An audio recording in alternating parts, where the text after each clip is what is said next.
Vizag naval base ఉంది మనకి కీలకమైనటువంటి స్థావరం అది అయితే అలాగే వైజాగ్లో కేటగిరీ 2లో ఉంది వైజాగ్ అలాగే అక్కడ ఏర్పాట్లు ఏ విధంగా జరుగుతున్నాయి రేపటి మాక్ డ్రిల్కి దానికి సంబంధించి మరిన్ని వివరాలు అందించడానికి మా ప్రతినిధి రవిచంద్ర వైజాగ్ నుంచి జాయిన్ అవుతున్నారు. రవిచంద్ర,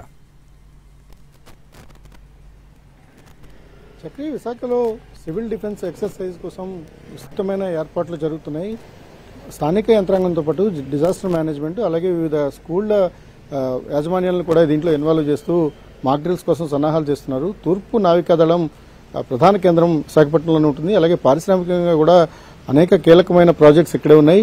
ఇక సబ్మెరైన్స్ వంటి న్యూక్లియర్ సబ్మెరైన్స్ వంటి కీలకమైన ఆయుధ సంపత్తి కావచ్చు లేకపోతే మెకానిజం అంతా కూడా ఈస్టర్న్ నేవల్ కమాండ్ నుంచి జరుగుతుంది. ఒక విధంగా ఈస్టర్న్ నేవల్ కమాండ్ అనేది తూర్పు నావికాదళం గుండెకాయ లాంటిది. ఇంత కీలకమైన స్థావరం మీద శత్రుదాడి జరిగితే దాన్ని ఎలా తిప్పికొట్టాలనే దానిపై నేవీ ఎప్పటికప్పుడు ఎక్సర్సైజ్లు చేస్తూనే ఉంటుంది. ఇప్పుడు సివిల్ డిఫెన్స్ ఎక్సర్సైజ్లో భాగంగా వారంతా కూడా పూర్తి స్థాయిలో సన్నద్దమవుతున్నారు. ఈస్టర్న్ నేవల్ కమాండ్ దాదాపు 10 కిలోమీటర్ల రేడియస్లో ఇప్పటికే యాంటీ డ్రోన్ సిస్టమ్ను ఎస్టాబ్లిష్ చేసింది. డ్రోన్లు కావచ్చు లేకపోతే ఇతర దేశాలకు సంబంధించి ముష్కర్లకు సంబంధించి ఏ చిన్న అనుమానం కలిగినా వాటిని తిప్పికొట్టేందుకు వాటిని ధ్వంసం చేసేందుకు అవసరమైన పూర్తిస్థాయి సన్నద్ధత ఉంది. ఇక ఈస్టర్న్ నేవల్ కమాండ్కి సంబంధించి ఐఎన్ఎస్ డేగా ఉంటుంది. ఇది ఎయిర్ ఫీల్డ్లో నిత్యం ట్రైనింగ్ నిర్వహిస్తుంటారు. ఆ ట్రైనింగ్ సెక్షన్ కూడా చాలా విస్తృతం చేశారు. ఎలాంటి విపత్కర పరిస్థితులు ఎదురైనా యుద్ధం అనివార్యమైతే ఎదుర్కోవడానికి తిప్పికొట్టడానికి అవసరమైన పూర్తి సాయుధ సంపత్తి అంతా కూడా విశాఖపట్నంలో సన్నద్ధంగా ఉంది. ఇక అనేక కీలకమైన ప్రాజెక్టులను డెవలప్ చేస్తూ డిఆర్డీఓతో ఎన్ఎస్టీఎల్ అనుసంధానం చేస్తూ ఇప్పటికే అనేక కీలకమైన ఆయుధ సంపత్తిని ఇండియన్ నేవీకి సమకూర్చింది. అటువంటి ఆయుధ సంపత్తిని ఇటీవల అరేబియా సముద్రంలో కూడా సక్సెస్ఫుల్ గా ప్రయోగించారు. పూర్తి స్థాయిలో సివిల్ డిఫెన్స్ ఎక్సర్సైజ్ కావచ్చు లేకపోతే ఇండియన్ నేవీకి సంబంధించిన పూర్తి యంత్రాంగం సన్నద్ధంగా ఉంది.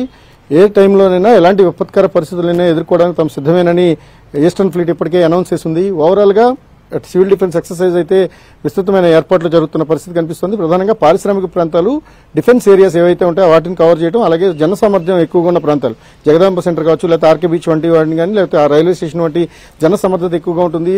దాదాపు లక్షల మంది రాకపోకలు సాగించే ప్రాంతాల్లో ఒకవేళ యుద్ధం అనివార్యమై అలాంటి ఇబ్బందికరమైన పరిస్థితులు ఎదురైతే అక్కడ ప్రజలను ఎలా సేవ్ చేయాలి, వాళ్ళు సేఫ్ గార్డ్ చేయడానికి సివిల్ డిఫెన్స్ ఫోర్సెస్ కావచ్చు లేకపోతే ఇతర బలగాలు ఎలా సమర్థం అవ్వాలి, వెంటనే ఎలా రెస్పాండ్ కావాలనే వాటి మీద కూడా ఈ సివిల్ డిఫెన్స్ ఎక్సర్సైజ్ లో పరిశీలించబోతున్నారు. Chakri, all right, thanks for the updates.